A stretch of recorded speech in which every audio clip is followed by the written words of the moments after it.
I got a problem. Let me tell you about it. You could say it's a privileged problem, but our house has no soul. Not to be dramatic, but we need some art. Today we're changing that, but we got to build a frame. See, we recently moved to a new town where they have had an incredible amount of growth. But what that means for us is all they have is like cookie cutter neighborhoods. We got a cookie cutter house in a brand new neighborhood, and I mean brand new neighborhood. We actually like it though, but those modern grays have left a hole in our funky character loving hearts. So we got to change it. Step one started a few months ago when my wife's sister gave this print to Haley for her birthday. We love it, but it's huge. 4 feet wide by 3 feet tall. Let me tell you, it's impossible to find a standard frame that big. And Michael's quoted me at $538 for a custom one. So we're making one. We grab our board and start rough cutting it down to size. We're using white oak for this frame. We have a dining table and a mirror made out of white oak in the same room, so the frame should match pretty well. On the table saw, we cut 4 strips at 1.25 inches wide. This is pretty dang narrow for a frame of this size, but we like the look of the thin frames like you see around like a canvas. So on our frame, we're going to have to reinforce those joints.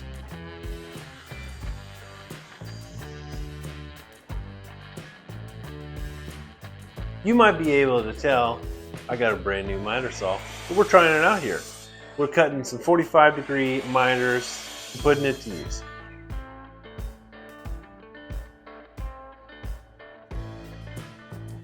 Good. One thing to keep in mind, super important when we're making frames, is to use like a set block so all of your cuts are the exact same, because one piece gets off and it throws the whole frame off, and we don't want that.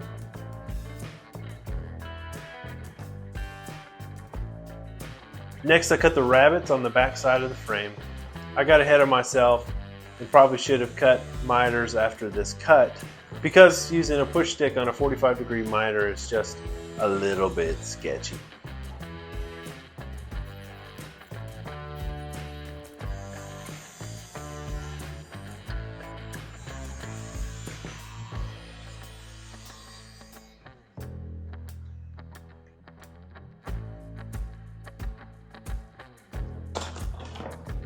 And now we're on to glue up. I use a Bessie strap clamp. If you're making frames, I highly suggest it.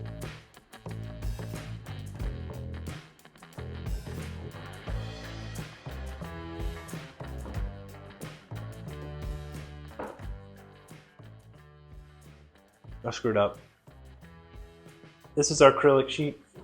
I threw it in the frame just to make sure we were good before the glue up, and we were not. I doubled the overhang needed for the acrylic. So I came up with a quick, easy solution. We're just going to use shims. This is the offcuts from when we cut this originally, trimmed them down to size that we need, and then after we glue this up tonight, we will tomorrow pin them in, glue them in, and so we're good to still glue up. So we're going to glue up tonight. Let's do it.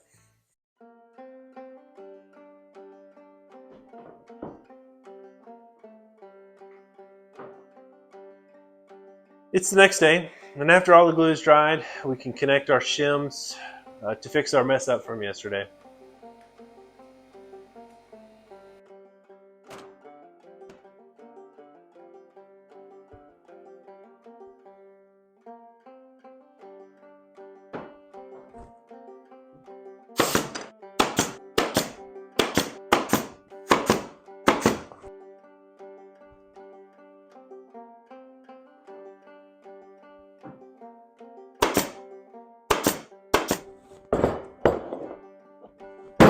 Now I'm on to reinforcing those miter joints. There are many ways to do this, but I love the biscuit joiner method. This isn't the intended use for the tool, but it really works well.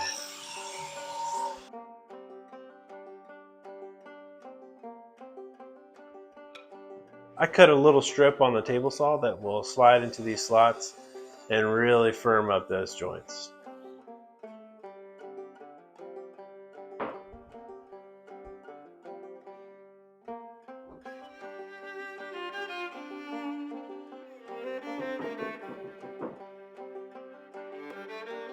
And here's my favorite part. I trim off the excess with the pool saw. This is by far the easiest hand tool to use. And for a split second, the spirit of carpenter's task runs through your soul. Oh, feels good. Now, I need to make a support piece. The frame is so big, it warped just a little bit. And by connecting the top and bottom of the frame, it'll keep everything from moving too much.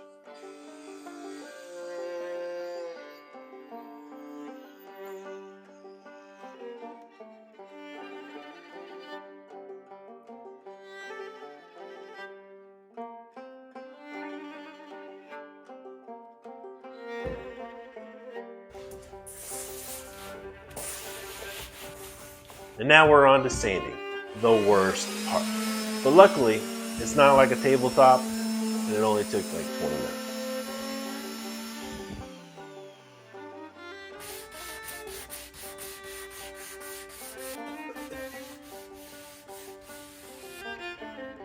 The pin nailer left a few pins sticking up, so we're knocking those down with a thing called a nail set. And we have a little surprise show up at the shop. Isn't she cute? Oh, she did my pizza. We've got one last thing to do before finishing. There was a little tear out on one of these splines, so we'll fill that in with some epoxy and sand it off.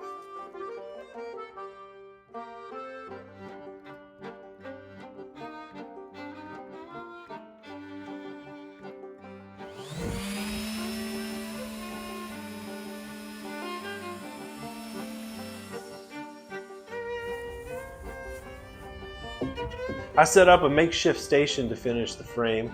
I'm using a water-based poly here. I really like using water-based finishes on white oak. It tends to keep the oak from yellowing and look like it's straight from the 90s.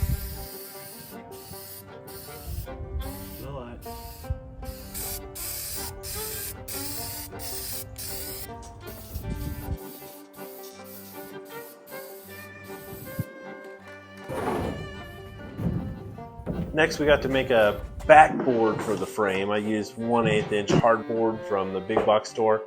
It's super thin, probably too thin, but cutting it down, stiffened it up a little bit, and it worked out in the end. I'm using ring hangers on this frame. We'll then string some metal wire through in a little bit.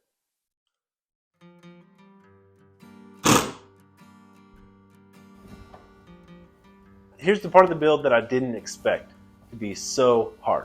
Removing the protective finish off of the acrylic was one of the hardest things I have done in my whole life. Why in the world was it so hard to remove this? Y'all gonna need to work on that.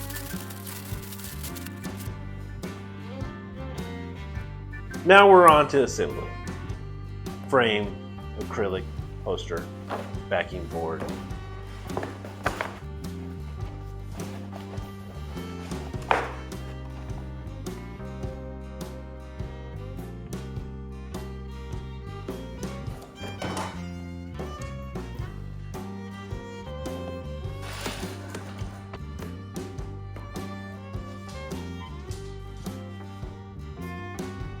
To keep everything together, I use a point driver. This is a new tool to me, but it's very satisfying and cool. We wire the frame up and move on to hanging it on the wall.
Dolly, what do you think? We have something on the wall. It looks good, the non-glare. Well, if you like that, consider subscribing. Hit the like button. We'll see you next time. Bye-bye. Bye-bye.